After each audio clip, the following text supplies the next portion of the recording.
Marami pa rin ang mga dumaraang pasaway na motorista sa busway, kabilang po dyan ang isa raw pulis. Nasa frontline ng balitang yan si Faith Del Mundo. Hinarang ng mga tauhan ng Special Action and Intelligence Committee for Transportation o SAIC ang ambulansyang ito na dumaan sa EDSA busway sa Quezon City kahit bawal. Nagmamadali kami, ma'am. May nahabol po kami. Pupunta po kami sa kukunin po namin yung patay.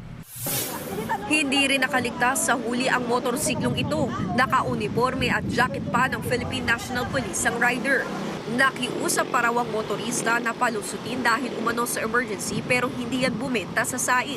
Ang criminology student namang ito, nagmamadali raw dahil malilate na sa klase. Nagmamadali. Papasok din po ng school. Ano na lang natutunan mo? Huwag na dumaan dito, ma'am, sa bus lane. Ang rider namang ito, nakiusap pa dahil marami rin daw bayarin at siya lang ang breadwinner sa pamilya. Pero hindi pa rin siya pinalusot. Pwede na po. Ano lang? Pwedeng warning lang muna kasi hindi naman talaga alam. Nag-overtake na po ako. Kasi medyo traffic po. Sa kabuuan, nasa higit 50 ang mga nahuling motorista. Sa kabilayan ng paulit-ulit na paalala ng otoridad na bawal ang pagdaan sa busway kung hindi naman otorisado. Nagbabalita mula sa Frontline, Faith Del Mundo, News 5.